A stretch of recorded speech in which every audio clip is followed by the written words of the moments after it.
El día domingo pasado nosotros terminamos el capítulo 7 de Romanos. Durante todo este año estamos revisando la carta a los Romanos. Y hoy vamos a empezar el capítulo 8 de esta carta, que es una carta eminentemente doctrinal. Y el capítulo 8 es uno de los capítulos más conocidos, uno de los capítulos más amados de la Biblia. Y el enfoque que trata el capítulo 8 es sobre la obra del Espíritu. Y aquí lo que nosotros vemos en casi todo este capítulo, un contraste que hay. Primeramente, entre lo que ya Pablo venía hablando, entre el capítulo 7, que hacía un énfasis en la ley. Tú lees el capítulo 7 y ahí lo que habla es la ley, lo que el hombre puede hacer y lo que no puede hacer. Pero realmente tú ves la imposibilidad del hombre de amar a Dios, de servir a Dios, de obedecer a Dios, por la sencilla razón de que ahí no se menciona al Espíritu Santo. Es a partir de este capítulo 8 que el Espíritu Santo es remarcado en cada versículo por lo general. Entonces hay un contraste entre la debilidad de la ley del capítulo 7 y el poder del Espíritu del capítulo número 8. Pero también hay otro contraste que vemos que el pecado que habita en el ser humano en el capítulo 7 no es lo que predomina en el capítulo 8. Lo que predomina en el capítulo 8 es el Espíritu Santo que está habitando en el cristiano, que está morando en el creyente. Y la vida cristiana, si alguien quiere decir yo soy cristiano, la vida cristiana es esencialmente vida en el Espíritu. Vida en el Espíritu de Dios. Es decir, es una vida animada, motivada, guiada, sostenida y enriquecida por el Espíritu Santo de Dios. Eso es la vida cristiana. Y el gran tema que nosotros vemos en el capítulo 8 es acerca de la seguridad del creyente. Y este capítulo muestra el variado ministerio del Espíritu de Dios. ¿En qué consiste este ministerio? ¿En qué consiste la obra del Espíritu Santo de Dios? Bueno, consiste en liberar, en habitar en alguien, consiste en santificar y en dirigir a los hijos de Dios, pero además de dar testimonio de la resurrección y finalmente de llevarla a cabo. El día de hoy vamos a estar estudiando del versículo 1 hasta el versículo 17.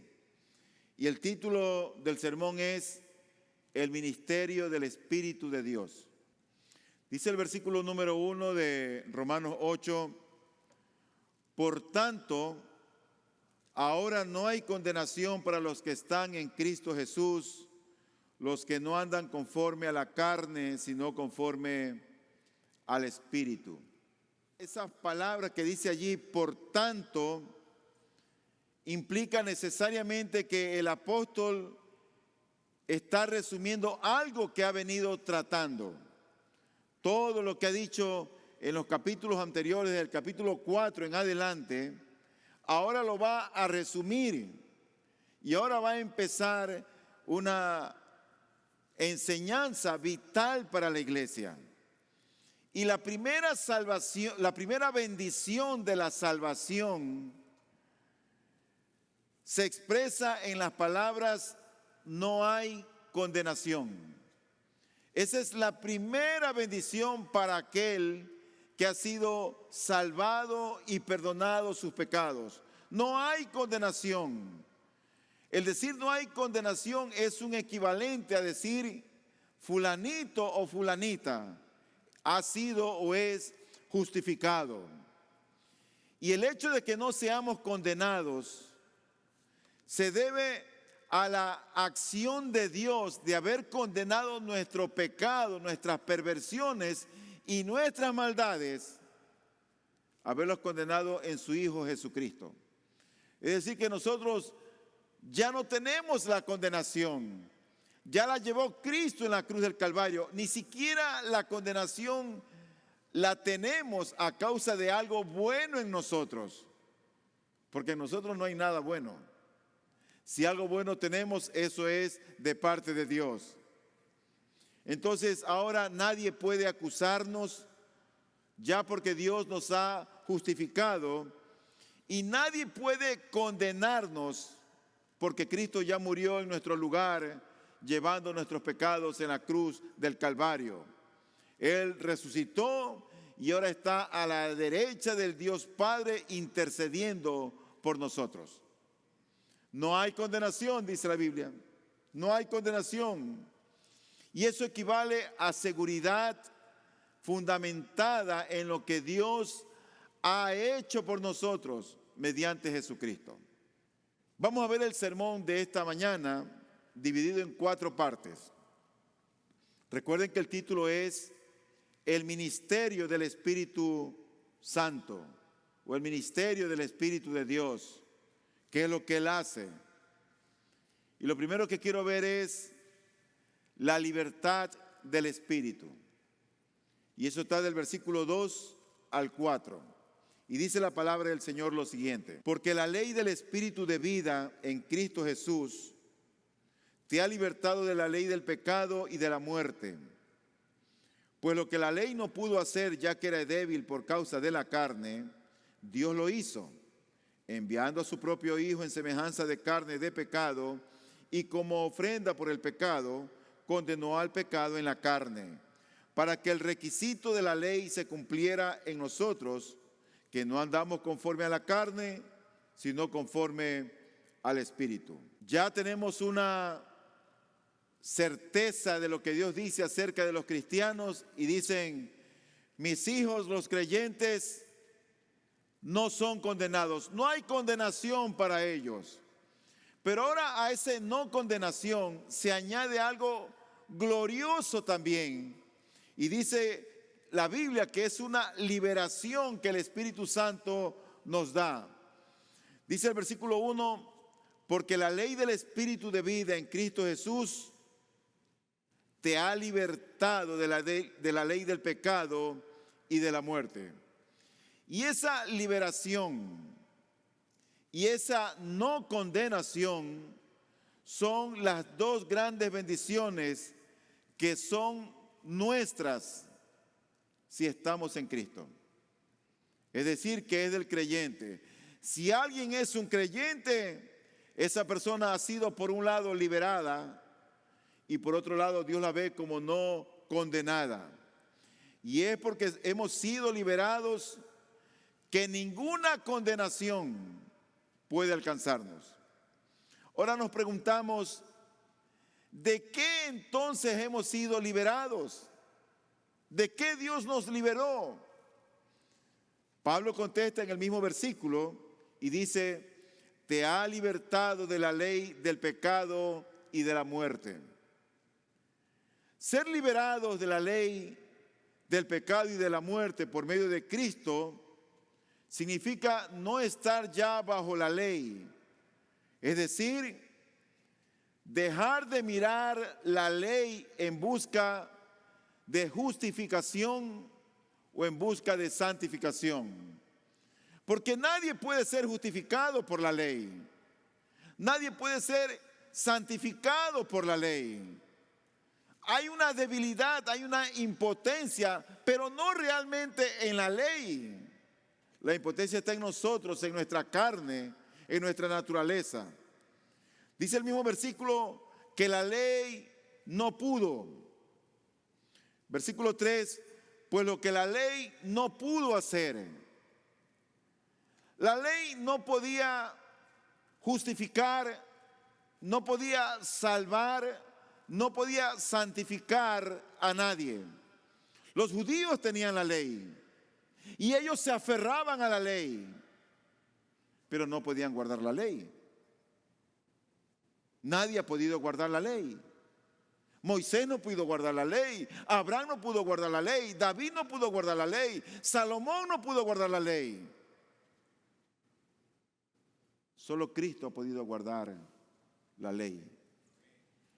Él vivió una vida pura y sin pecado. En otras palabras, Él hizo lo que tú y yo no hemos podido hacer. Es decir, que la impotencia de la ley no es propiamente de la ley. Su impotencia está en nosotros, en nuestra carne, en nuestra egocéntrica naturaleza caída. Entonces, lo que la ley debilitada por el pecado no pudo hacer, Dios pudo hacerlo. ¿Y qué hizo Dios? Dios proveyó tanto para nuestra justificación como enviando a Jesucristo su Hijo. Somos justificados por la fe en Cristo. Por eso es que tu fe debe estar cimentada en Cristo. Pero también, ¿qué hizo Dios? Lo que la ley no pudo hacer, ya nos justificó en Cristo, también nos santificó. ¿Qué hizo Dios? Envió su Espíritu Santo. La ley no podía santificarnos. Y envió el Espíritu Santo para que nosotros podamos obedecer a Dios y cumplir su ley. Así Dios nos justifica a través de su Hijo y nos santifica a través del Espíritu Santo de Él. ¿Cómo lo hizo? Bueno, mira lo que dice el versículo número 3. Pues lo que la ley no pudo hacer, ya que era débil por causa de la carne, Dios lo hizo, enviando a su propio Hijo. Eso es lo primero que Él hizo. Envió a su propio Hijo. ¿Pero qué más hizo?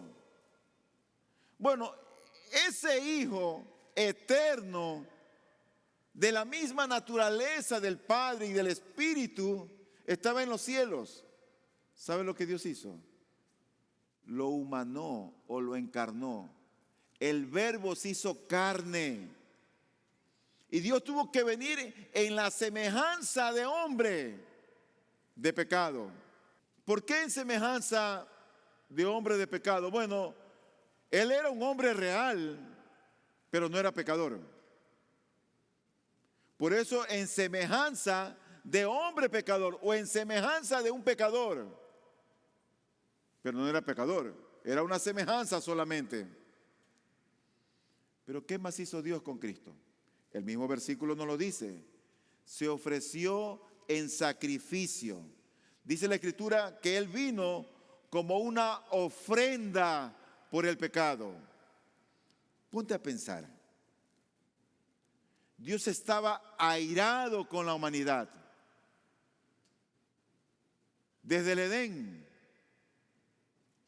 hasta Malaquías, cuando Cristo apareció, airado con todo el mundo. Habían desobedecido en el Edén, no podían cumplir los mandamientos. Les envió profetas y los apedrearon. Era un pueblo que se había ido en pos de dioses ajenos. Entonces viene Cristo. Y a Cristo también lo matan. Pero Cristo vivió sin pecado. Y en la cruz Dios lo hizo pecado por nosotros. Y la ira de Dios Padre, que debía haber estado sobre nosotros, cayó sobre su Hijo. Cuando tú crees esa verdad es la que te salva y te da vida eterna. Pero esa verdad debe ser consecuente con tu manera de vivir, con tu manera de pensar y con tu manera de actuar. Porque el tema principal que toca el apóstol Pablo sobre el tema del espíritu, tú te vas a dar cuenta que es la mentalidad. ¿Dónde está nuestra mente? Lo que estamos pensando. ¿Qué es lo que ocupan nuestros pensamientos? ¿Pero qué más hizo Dios? Bueno, Él condenó al pecado en la carne, es decir, en la naturaleza humana. O sea, en la humanidad de Jesús, el Jesús real y sin pecado, aunque fue hecho pecado con nuestros pecados. Dios juzgó nuestros pecados en la humanidad sin pecado de su Hijo. Y Él aclara cuál fue la razón final por la cual Dios envió a su propio Hijo y condenó nuestro pecado en Cristo. Él dice en el versículo número 4, para que el requisito de la ley, o sea que la ley está requiriendo algo exige la ley. La ley no es mala, dice la Biblia que la ley es buena y es justa y es santa. ¿Y por qué la ley es así? Porque la ley salió de Dios. La ley Dios la dio con una buena intención para el hombre. Cuando tú lees la ley, lo que la ley procura es el bien para el hombre, el bienestar para el hombre. Pero el hombre no ha podido cumplir la ley. Pero la ley exige algo. Dice el versículo 4, para que el requisito de la ley se cumpliera en nosotros, que no andamos conforme a la carne, sino conforme al Espíritu. Mira, la carne, nuestra propia naturaleza, hace que la ley resulte impotente. Leemos el mandamiento, no mentirás, no dirás falso testimonio. Y es lo que la gente hace. No tendrás dioses ajenos, no codiciarás. Y eso es lo que la gente hace. La naturaleza del hombre lo impulsa a desobedecer la ley de Dios. La ley es impotente, pero la ley es mala. No, la ley no es mala, la ley es buena. Pero la ley presenta una debilidad. ¿Y por qué presenta una debilidad? A causa de nuestra naturaleza pecaminosa, que a través de la ley hace lo malo. Nosotros, no la ley. Por lo tanto, la carne hace que la ley resulte impotente, pero en cambio el Espíritu de Dios nos da el poder necesario para obedecer. Por eso que se sobreentiende que un cristiano no tiene que ser mentiroso, ni debe ser ladrón, ni debe ser codicioso. Y en la medida que vamos madurando en la fe y creciendo en el Señor, y teniendo esa intimidad de la cual estamos unidos con Cristo, y esa intimidad es más estrecha, como pasan los tiempos y los años y las aguas, deberíamos ser más obedientes para con Dios. Entonces Romanos 8:4 es de vital importancia para nuestro entendimiento de la santidad cristiana. Mira, la santidad es el propósito último de la encarnación y la expiación. El fin que Dios tenía en vista cuando mandó a su Hijo no fue solamente nuestra justificación. Perdono tus pecados y te acepto. No. Dios dice ya desde Levítico, sed santos, porque yo soy santo. El fin de la obra de Dios en Cristo no solamente fue justificarnos, sino también santificarnos. Pero antes de venir a Cristo, eso es imposible. Solamente cuando el creyente cree en Cristo y el Espíritu Santo está morando o habitando en él, es que podemos procurar la santificación. Este versículo es importante porque la santidad consiste en cumplir la justa demanda de la ley. Eso es la santidad. La ley moral no ha sido abolida por nosotros. Tiene que cumplirse en nosotros. Si bien la obediencia a la ley no es la base para ser aceptados por Dios, no es la base de la justificación, es el fruto y el de ella, y es el significado mismo de la santificación. Obedecer a Dios es el resultado de que alguien es santo y que el Espíritu Santo está morando en él. Por eso es que la santidad consiste en ser semejantes a Cristo, y la semejanza a Cristo consiste en cumplir la justicia de la ley. Pero también este versículo 4 es de vital importancia para nuestro entendimiento de la santidad cristiana, porque la santidad es obra del Espíritu Santo, quien mora en nosotros. Habiendo visto el primer punto sobre la libertad con la que Cristo nos hace libres, vamos a pasar ahora al segundo punto, que tiene que ver con la mente del Espíritu. Y eso está del versículo 5 al versículo 8. Porque los que viven conforme a la carne ponen la mente en las cosas de la carne, pero los que viven conforme al Espíritu, en las cosas del Espíritu. Porque la mente puesta en la carne es muerte, pero la mente puesta en el Espíritu es vida y paz.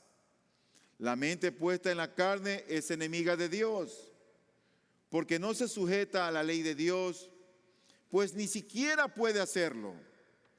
Y los que están en la carne no pueden agradar a Dios. Las únicas personas en las que la rectitud que exige la ley puede alcanzarse son las que no viven según la carne, sino según el Espíritu. Las únicas. Las únicas personas en la rectitud que exige la ley puede alcanzarse solamente en aquellos que viven en la carne, en el Espíritu y no según la carne. Y estos versículos, si tú los lees cuidadosamente, presentan una antítesis, algo opuesto entre carne por un lado y espíritu por otro. Y el propósito del apóstol Pablo es explicar por qué la obediencia a la ley es posible solo en aquellos que andan según el Espíritu. Eso es posible. Si tú eres un creyente que teme a Dios, que el Espíritu Santo está en ti y andas en el Espíritu, tú vas a poder cumplir la ley. Tú vas a poder obedecer al Señor. Tú no vas a ser un desobediente.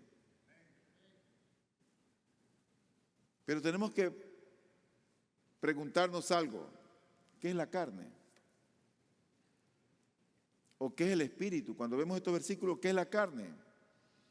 Bueno, la carne, cuando Pablo menciona, es esa condición corrupta, no redimida. En otras palabras, es nuestra naturaleza humana caída y egocéntrica. O más sintéticamente, ese yo que está dominado todavía por el pecado. Tú sabes que todavía hay un remanente de pecado en nosotros. Y a veces se levantan esas células inconversas y tú sabes que no se dejan.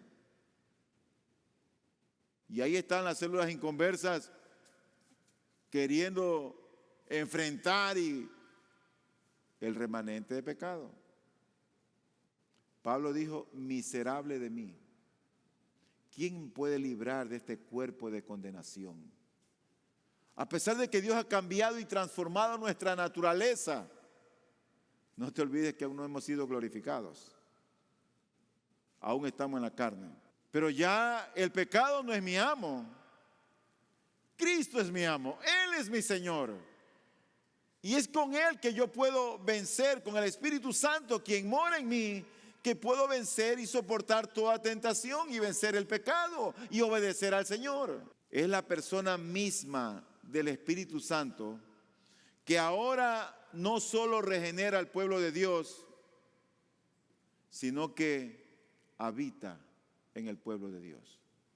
Mira, el Espíritu Santo no puede morar en un pedazo de madera. No puede morar en un pedazo de tela. Él no está aquí en este espacio físico morando en las paredes o aquí en el púlpito. Dios escogió para que su espíritu mora en nosotros. Qué privilegio que Dios esté morando en el creyente. Dios en nosotros y con nosotros. Por eso es que dice la Biblia que si alguno destruye el templo de Dios, Dios le destruirá a él. Porque el templo de Dios, el cual son ustedes, dice él, santo es. Porque Cristo está morando en el creyente por su Espíritu. Y Pablo en estos versículos del 5 al 8, él se concentra en la mente, o se concentra, por así decirlo, en la mentalidad de aquellos que se caracterizan por dos cosas: o por la carne o por el Espíritu. Hay una mentalidad, todos aquí nosotros, nuestra mente va a estar más centrada o en la carne o en el Espíritu. Eso es así, quieras o no. O está más en lo uno o más en lo otro.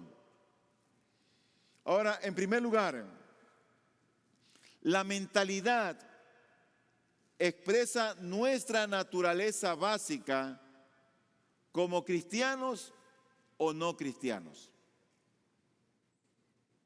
Pablo se concentra, digo, en estos versículos en la mentalidad de aquellos que se caracterizan por vivir o en la carne o en el Espíritu. Entonces mi primer punto es que la mentalidad expresa nuestra naturaleza básica como cristianos o no cristianos. Por un lado, dice la Biblia, están los que viven conforme a la carne. Versículo 5. Dice allí, porque los que viven conforme a la carne, ese es un grupo. Estos son los que fijan o ponen la mente, óyeme bien, fijan su mente o ponen la mente en las cosas de la carne. El texto lo dice allí, porque los que viven conforme a la carne ponen la mente en las cosas de la carne, pero los que viven conforme al Espíritu, ¿en dónde ponen su mente? En las cosas del Espíritu. Y en ambos casos, la naturaleza de los que son ellos es que determina su mentalidad. Tú no le puedes exigir a tu esposa inconversa que venga al ayuno. Ella no va a entender eso, no quiere eso, no le interesa eso. ¿Para qué va a ir al ayuno? Porque su mentalidad tal vez está en las uñas, en el manicure, o en el pedicure, o en el tinturado, o el dormir unos momentos más. No le interesan las cosas de Dios. Poner o fijar la mente, como dice la Escritura, en los deseos de la sarc, o de la carne, o del neuma, o del espíritu, es convertirlos en los absorbentes objetos del pensamiento, de los intereses, afectos y propósitos. Si tu vida está regulada, controlada, dirigida, sostenida, enriquecida y bendecida por el Espíritu Santo de Dios, tu interés van a ser las cosas de Dios. Y eso va a tener mayor valor que cualquier otra cosa de este mundo. Se trata, en otras palabras, de aquello que nos preocupa, de las ambiciones que nos mueven, de los asuntos que nos absorben, de cómo y en qué invertimos nuestro tiempo, de las energías que derrochamos en esto o en aquello, de aquello en lo cual nos concentramos o a lo cual nos entregamos. Si tu mentalidad está en el Espíritu, toda tu fuerza, tu energía, tu ganas, tu tiempo, tu intelecto va a ser en las cosas de Dios. Pero si tú estás en la carne, si tú no conoces a Dios, Si tú estás lejos de Dios, a ti te va a interesar otras cosas. Las cosas probablemente que te satisfacen, que te traen confort, que te favorecen. Hay cosas que son lícitas, que no son malas. Y no me refiero a que dejes de trabajar, ni que seas ser responsable. Porque la vida cristiana no es todo iglesia, iglesia, iglesia, iglesia, iglesia. Pero en segundo lugar, la mentalidad que forjemos tiene consecuencias eternas. La mentalidad de las personas dominadas por la carne equivale desde ese momento, ¿sabes a qué? A muerte espiritual. Y lleva inevitablemente a muerte eterna, porque los separa de Dios y hace imposible la comunión con Él, tanto en este mundo como en el próximo. Pero en cambio, la mentalidad de las personas que están dominadas por el Espíritu de Dios, en cambio, ¿sabe lo que da como resultado? Vida y paz. Porque todo el mundo anda tenso, pues ahora con tanto secuestro y tanta vacuna. Con la economía, con las elecciones. Y con tanta cosa que todo siempre hay cosas como esas. Y la gente no tiene paz. La gente está como cargada de ansiedades, de temores. Y tú ves como la gente ya hasta no puede conciliar el sueño. Los que más billetes hacen últimamente, yo creo que han de ser los psicólogos.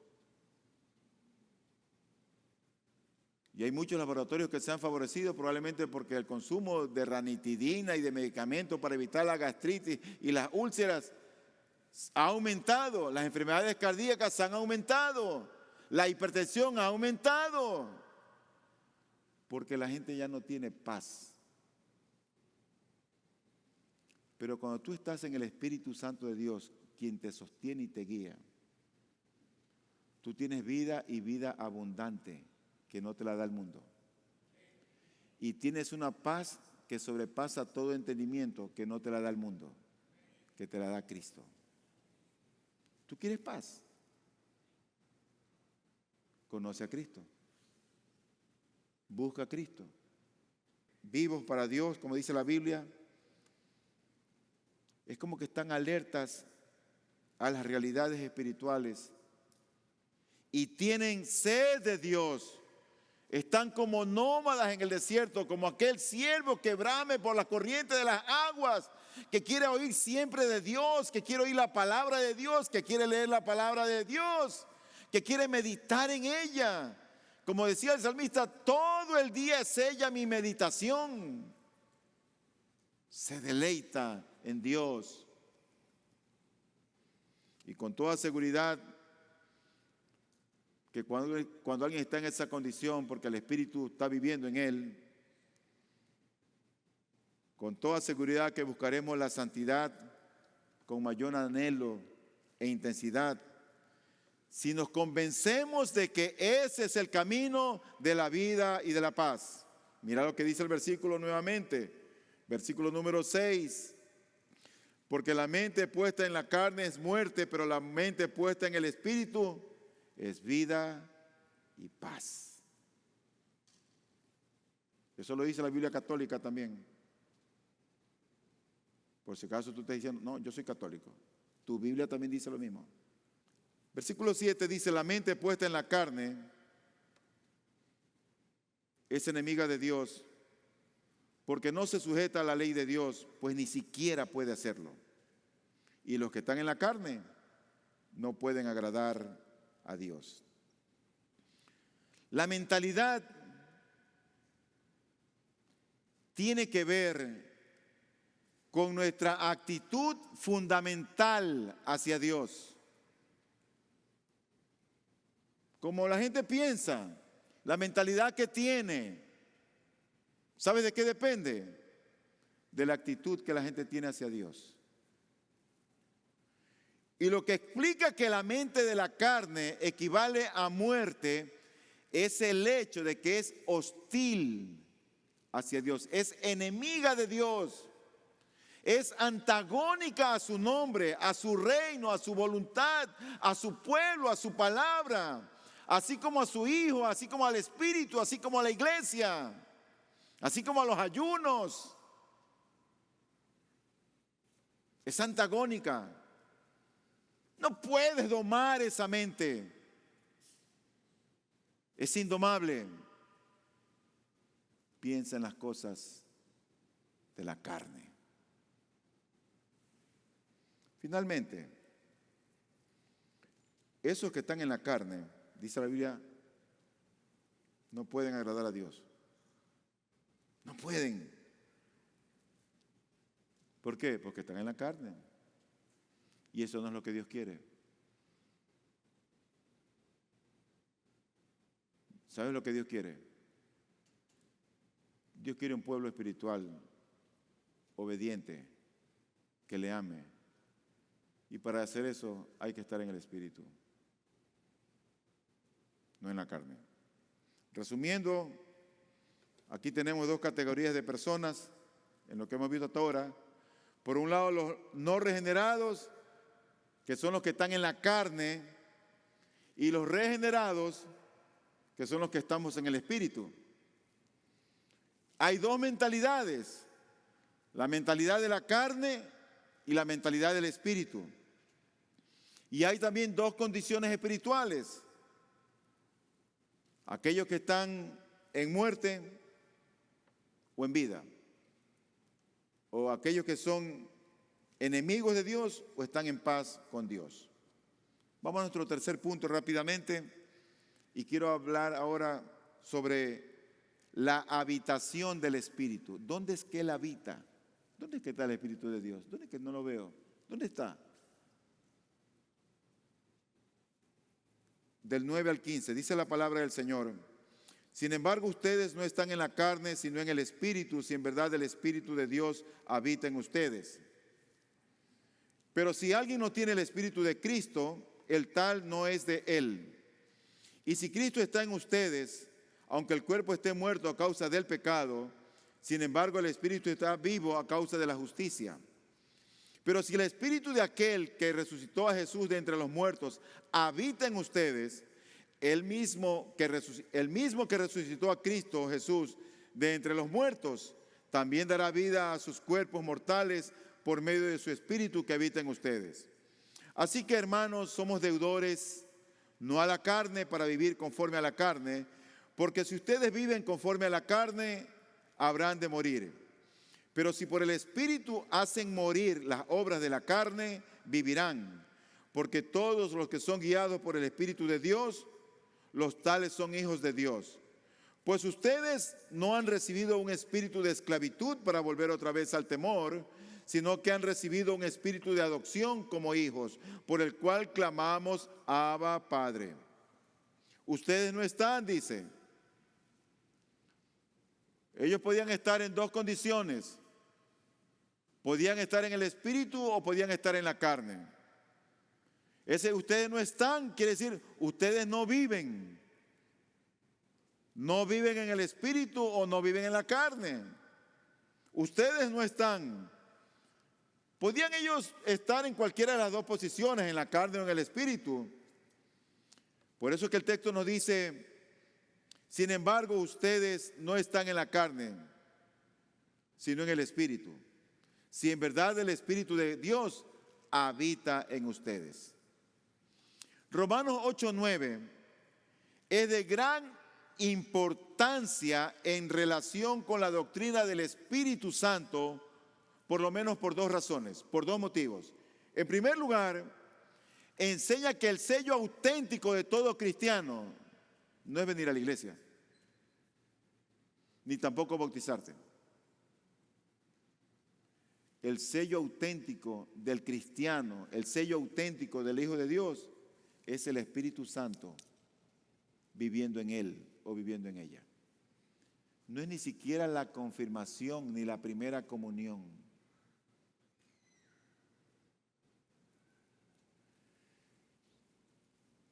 Por eso es importante, porque enseña que el sello del creyente es la posesión del Espíritu Santo.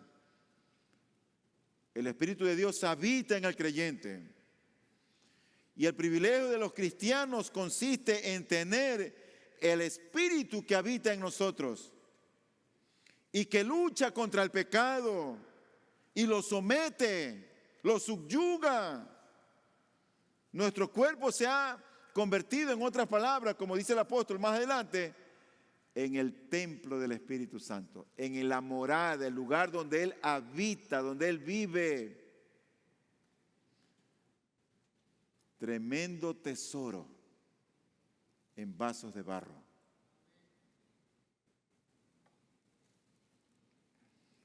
Si no tenemos el Espíritu de Cristo en nosotros, no pertenecemos a Cristo en lo absoluto. Si tú no tienes el Espíritu de Cristo, tú no eres cristiano. Si tú no tienes el Espíritu de Cristo, no importa cuántos años tengas oyendo el Evangelio o asistiendo a la iglesia. Si tú no tienes el Espíritu de Cristo, tú no eres cristiano. Eso es lo que dice la Biblia. Y esto deja en claro que el don del Espíritu es una bendición inicial que se recibe desde el momento en que nos arrepentimos y creemos en Jesús. Tú te has arrepentido de tus pecados, tú has rendido tu vida al Señor, tú crees en Él, tú tienes el Espíritu Santo. Tú lo tienes. Pero si tú no te has arrepentido de tu mala manera de vivir y sigues con tu religiosidad, bueno, arrepiéntete. Busca de Dios, que todavía hay tiempo, todavía hay chance. Y el que el Espíritu habite individualmente en los creyentes es un privilegio que corresponde a todos desde el comienzo de ser cristiano. En otras palabras, conocer a Cristo y tener al Espíritu Santo es lo mismo. Es lo mismo. Si tú conoces a Cristo, tú tienes al Espíritu de Cristo morando en ti. Pero también es importante este versículo, el 9, porque Romanos 8:9 enseña que varias expresiones diferentes son equivalentes. Tú ves ahí, por ejemplo, vamos a leer el versículo 8 y 9. Dice, sin embargo, ustedes no están en la carne, sino en el Espíritu, con mayúscula. Si en verdad el Espíritu de Dios, ya no dice Espíritu, ahora dice Espíritu de Dios, habita en ustedes. Pero si alguien no tiene el Espíritu de Cristo, wow, oye, pero ¿cómo es? ¿Es Espíritu? ¿Es Espíritu de Dios o es Espíritu de Cristo? Está hablando de lo mismo. Son terminologías simplemente iguales, diferentes, pero con el mismo significado. Y mira lo que dice el 10. Y si Cristo está en ustedes, ahora póngase de acuerdo. ¿Qué mismo es? ¿Es el Espíritu? ¿Es el Espíritu de Dios? ¿Es el Espíritu de Cristo o es Cristo?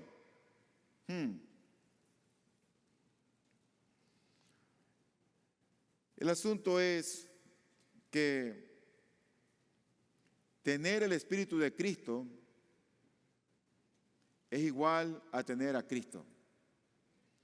Mira, querido hermano y amigo, la Trinidad comparten la misma esencia divina y voluntad, la misma naturaleza. Los tres son inseparables. Aquello que el Padre hace, lo hace a través del Hijo. Y lo que hace el Hijo, lo hace a través del Espíritu.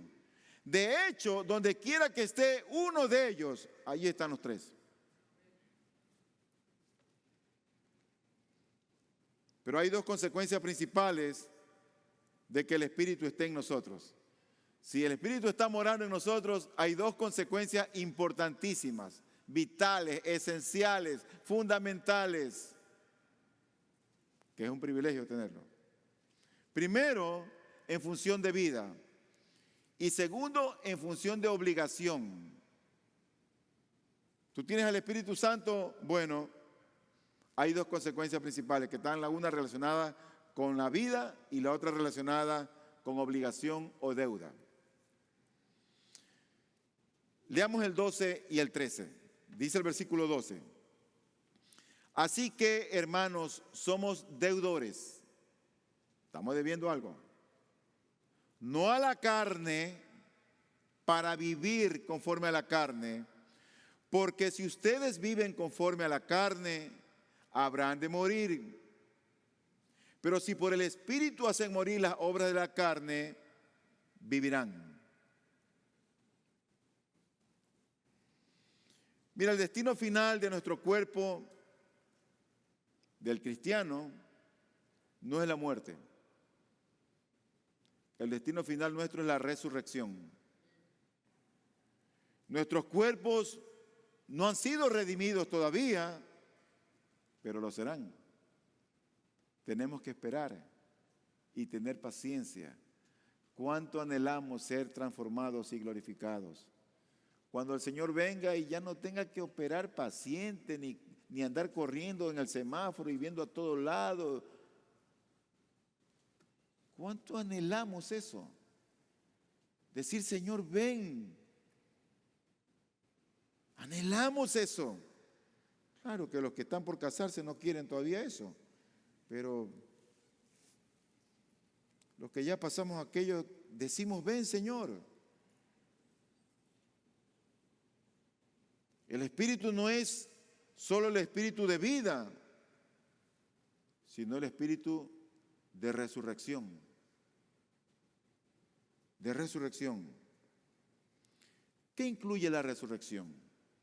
La resurrección incluye el levantamiento de la tumba y la transformación de nuestros cuerpos a un cuerpo glorioso. Y su liberación de toda debilidad, enfermedad, dolor, envejecimiento, deterioro y muerte. El día que resucitemos, resucitaremos en gloria para vivir por la eternidad con el Señor. Entonces, la segunda consecuencia de ser habitados por Dios o de que Cristo mora en nosotros por medio del Espíritu, ya vimos que la primera era vida. La segunda es una obligación o deuda. ¿Cuál es esta deuda? La de vivir una vida justa.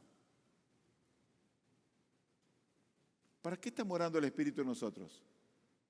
Solamente dicen, oh no, Él tiene el Espíritu Santo. No, espérate un ratito. Para que vivamos diferente. Para que seamos diferentes. Para que hablemos diferente. Para que tratemos a nuestras esposas diferente. ¿Lo estás oyendo? Hombres. Hombres. Parece que no quieren tratar bien a sus esposas. Y para que las mujeres se sometan a sus esposos. Mujeres, ¿dispuestas a someterse? Por ahí hay una que no la oí. Nunca la oigo, la verdad. ¿Cuál es esta deuda? Vivir una vida justa. Hay un tipo de vida que lleva a la muerte. Y hay un tipo de muerte que lleva a la vida. Entonces Romanos 8:13 constituye un versículo muy importante sobre un asunto tan descuidado, sobre el tema de la mortificación. Mira lo que dice el versículo 13, léelo conmigo. Dice allí, porque si ustedes viven conforme a la carne, habrán de morir. Pero si por el Espíritu hacen morir, es importante esa frase, las obras de la carne vivirán. ¿Qué es la mortificación? Los cristianos tenemos que poner en práctica la mortificación todos los días.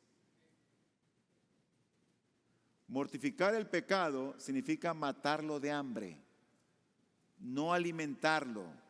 Significa reconocer el mal como mal y repudiarlo, rechazarlo hasta que empecemos a matarlo. Tenemos que dar muerte a los malos hábitos del cuerpo.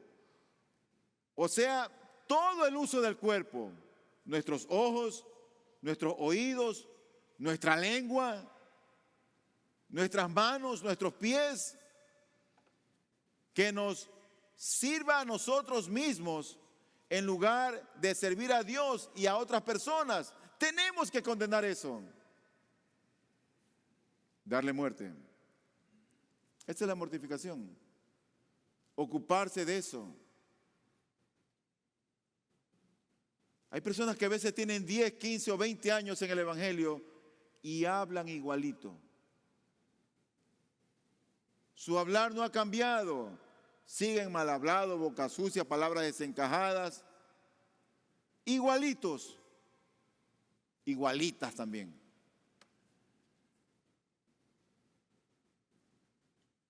Dios transforma y Dios cambia. Dios hace nueva todas las cosas. Mira, no juegues al Evangelio. No juegues al Evangelio. Ten en cuenta al Dios que existe y es real. Pero ¿cómo se efectúa la mortificación? ¿Cómo lo hacemos, pastor?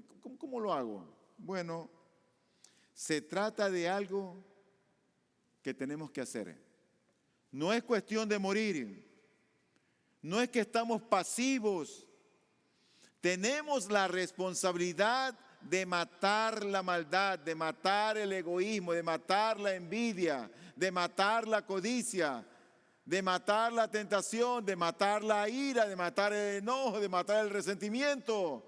Tenemos el deber de hacerlo como creyentes. Tenemos que tomar la iniciativa de actuar. Si tienes el Espíritu Santo de Dios, por el amor de Dios, encarguémonos de aquellos pecados que nos estorban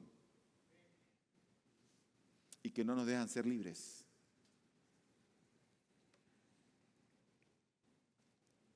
En forma negativa debemos repudiar todo lo que sabemos que es incorrecto. Rigurosos en no mirar, ni tocar, ni frecuentar, y de este modo controlar los medios que nos acercan al pecado. Ahora, ¿por qué tenemos que practicar la mortificación? La mortificación del pecado es una doctrina poco enseñada, pero es vital en la vida del cristiano. ¿Por qué tenemos que practicar la mortificación?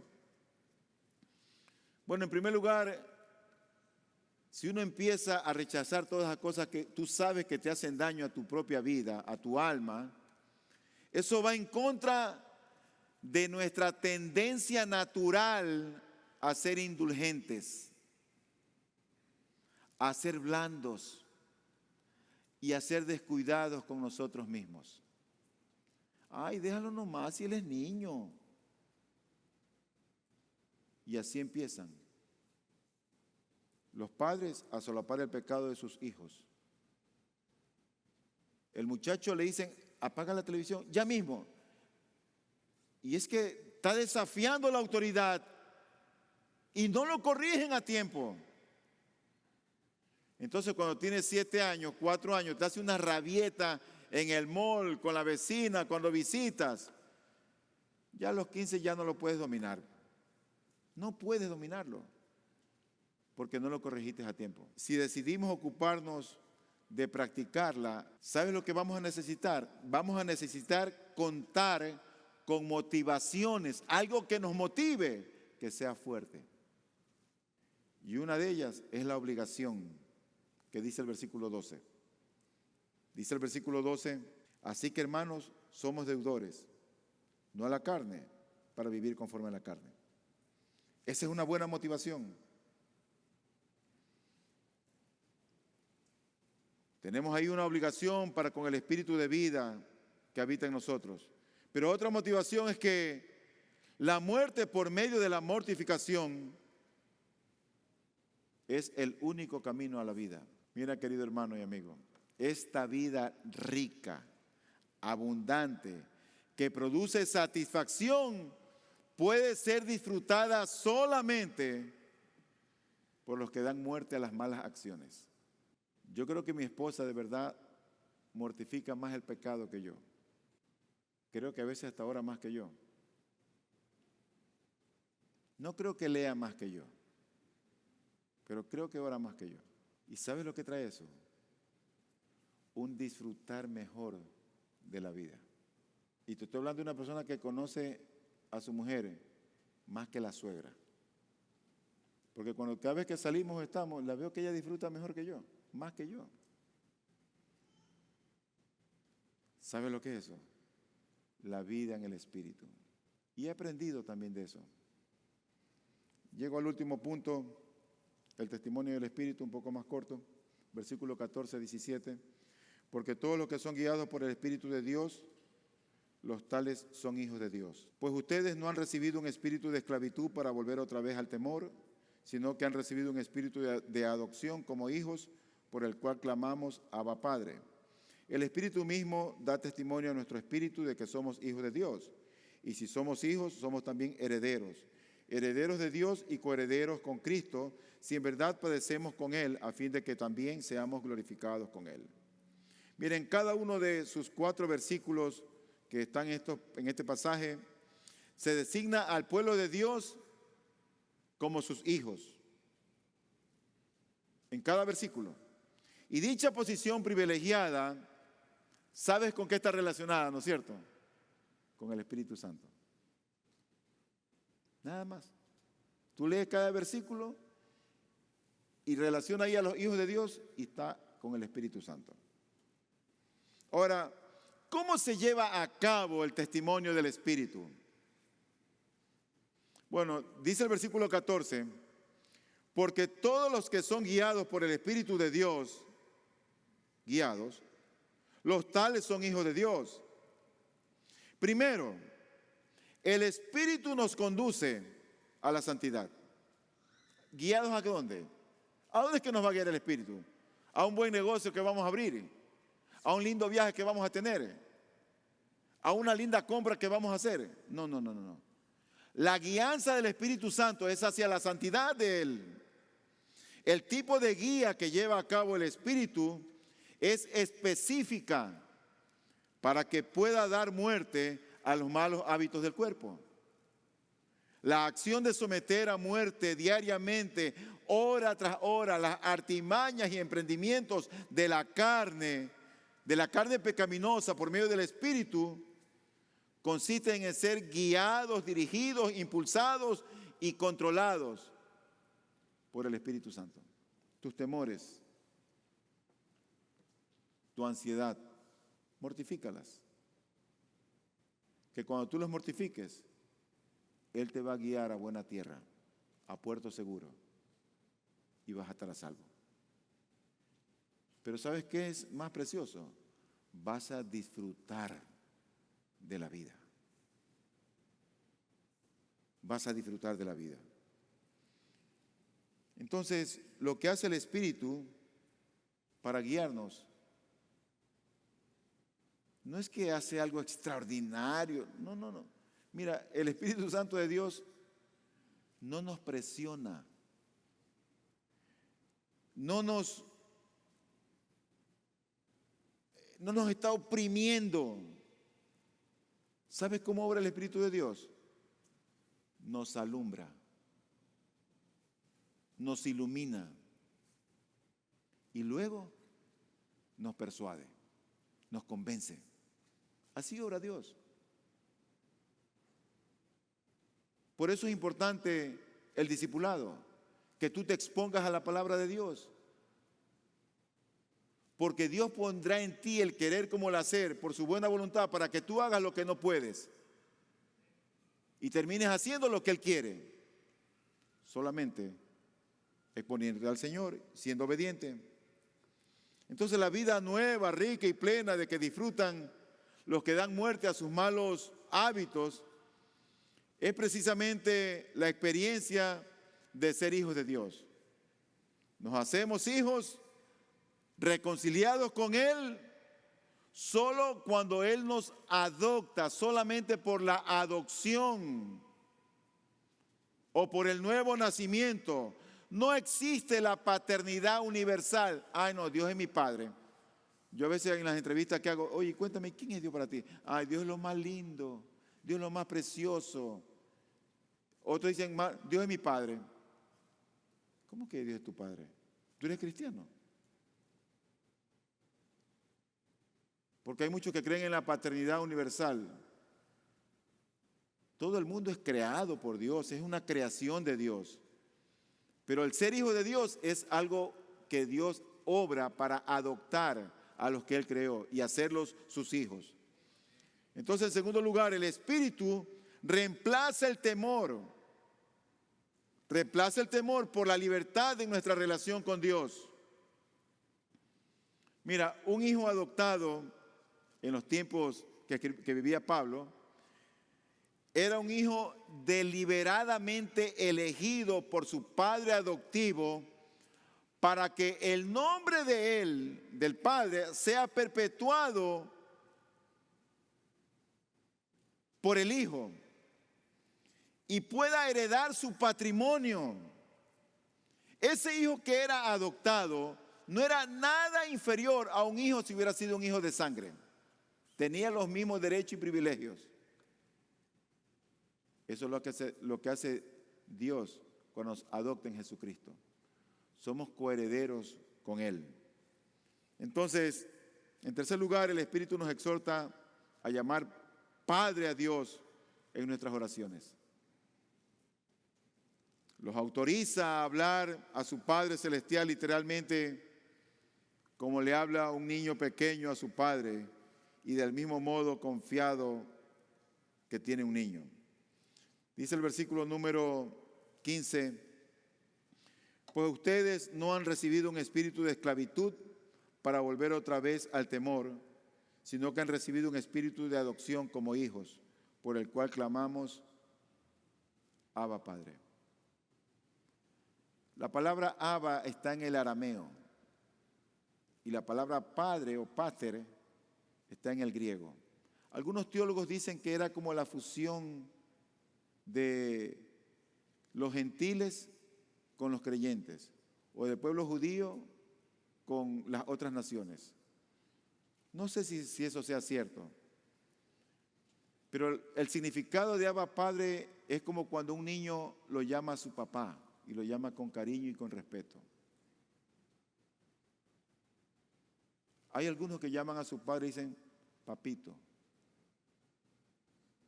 o mamita. Los gringos dicen daddy. Pero es como decir un papito lindo o un papito bello. Cuando la gente se acerca a Dios, ¿cómo tú te acercas? Pero la enseñanza aquí es que tú te acerques llamándole como Padre amado. O como cuando un niño llama a su padre. Claro, si él no es tu padre, ¿qué necesidad tienes de hablar con un desconocido? Pero si él es tu padre, tú quieres hablar con él todos los días. Cada día. Porque es tu padre. Y te adoptó. Finalmente, ahora sí finalmente, miren que recién la digo. Porque después en mi casa me hacen bullying, que dijiste como 4 veces finalmente. Finalmente, el Espíritu es las primicias de nuestra herencia. Hay consecuencias para el futuro. El Espíritu es con lo que Dios empieza obrando en esa nueva vida cuando cree en el Señor. Mira, querido amigo, si tu vida está endurecida y ha estado endurecida por años, hoy puede ser un nuevo comienzo para ti. si tú pones tu confianza en el Señor y te arrepientes de tu mala manera de vivir. ¿Y sabes lo primero que hace Dios? Te sella con su espíritu, para que empieces a andar en novedad de vida, para que tu vida no vuelva a ser la misma de antes. Porque cuando tú andas en el espíritu hay consecuencias futuras. La herencia en la que está pensando el apóstol Pablo no es algo que Dios se propone regalarnos. Mira, te voy a dar esto porque eres mi hijo. Él no está pensando en eso. ¿Saben lo que está pensando Pablo? En la misma persona de Dios. Dios mismo es la herencia de sus hijos. Mira lo que dice el versículo 17. Dice allí, y si somos hijos, somos también herederos. ¿Qué vas a heredar? Herederos de Dios. Estás heredando a Dios. Y coherederos con Cristo, si en verdad padecemos con Él, a fin de que también seamos glorificados con Él. Tu herencia, lo que tú vas a heredar, es al mismo Dios si estás en el Espíritu. Ya eso era conocido en la antigüedad, cuando la gente tenía esa relación o intimidad con Dios. Dice el Salmo 73, 25. ¿A quién tengo yo en los cielos sino a ti? Y fuera de ti nada deseo en la tierra. Para él era suficiente tener su Dios en los cielos. Eso debe ser suficiente para nosotros también. El Salmo 16, 5 dice, el Señor es la porción de mi herencia y de mi copa. Tú sustentas mi suerte. Este 17 dice, si en verdad padecemos con Él, a fin de que también seamos glorificados con Él. No pienses que la vida cristiana es un camino de rosas y aplausos y grandes carteleras. La Escritura pone mucho énfasis en el principio de que el sufrimiento es la senda que lleva a la gloria. ¿Sabes que a veces ser cristiano es sufrir? Sufrir dolores, padecimientos. Primera de Pedro 4:13 dice, al contrario, alégrense de tener parte en los sufrimientos de Cristo, para que también sea inmensa su alegría cuando se revele la gloria de Cristo. Vamos a orar.